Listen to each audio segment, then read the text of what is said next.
जय श्री कृष्णा। राधे राधे।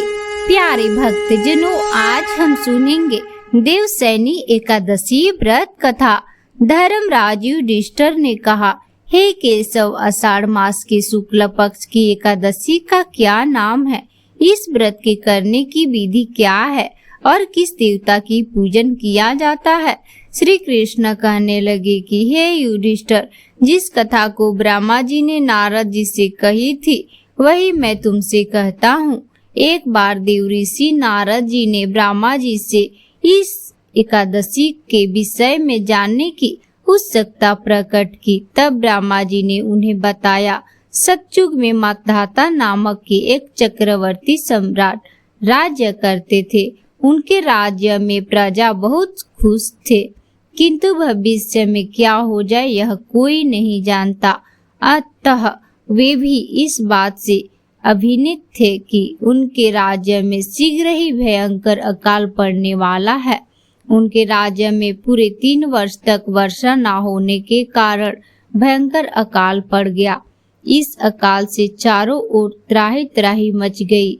धर्म पक्ष के युग हवन, पिंड दान, कथा, व्रत आदि में कमी हो गई।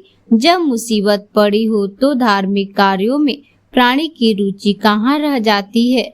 प्रजा ने राजा के पास जाकर अपनी वेदना की दुहाई दी। राजा तो इस स्थिति को लेकर पहले से ही दुखी थे। वे सोचने लगे कि आखिर मैंने ऐसे कौन सा पाप कर्म किया है जिसका दंड मुझे इस रूप में मिल रहा है। फिर इस कष्ट से मुक्त पाने का कोई साधन करने का उद्देश्य से राजा सेना को लेकर जंगल की ओर चल दिए। तब राजा ने हाथ जोड़कर कहा, महात्मा, सभी प्रकार से धर्म का पालन करता हूँ। मैं अपने राज्य में दुर्भिक्ष का उद्देश्य देख रहा हूँ। आखिर किस कारण से ऐसा हो रहा है? कृपा इसका समाधान करे। यह सुनकर महर्षि अंगिरा ने कहा, हे राजन, सब युगों से उत्तम यह सतयुग है। इसमें छोटे से पाप का भी बड़ा भयंकर दंड मिलता है। इसमें धर्म अपने चारों चरणों में व्याप्त रहता है। ब्राह्मण के अतिरिक्त किसी अन्य जाति को तप करने का अधिकार नहीं है, जबकि आपके राज्य में एक शूद्र तपस्या कर रहा है। यही कारण है कि आपके राज्य में वर्षा नहीं हो रही है।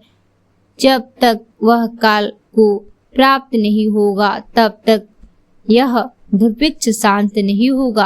दुर्भिक्ष की शांत उसे मारने से ही संभव है, किंतु राजा का हृदय एक नपराध शूद्र तपस्वी का शमन करने को तैयार नहीं हुआ।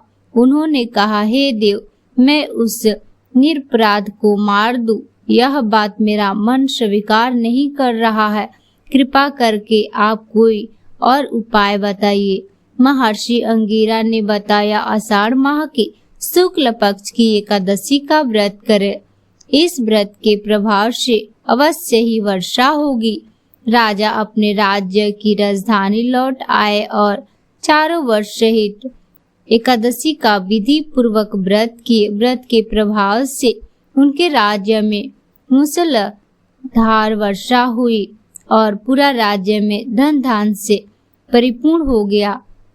ब्राह्मण वैदिक पुराण में देवशनी एकादशी के विशेष महत्व का वर्णन किया गया है। इस व्रत से प्राणी को समस्त मनोकामना पूरी होती है। तो दोस्तों, ये हमारा वीडियो यहीं तक है। अगर मेरी वीडियो पसंद आए तो मेरी वीडियो को लाइक करें, शेयर करें और मेरे चैनल पे पहली बार आए हैं तो मेरे चैनल को सब्सक्राइब करें।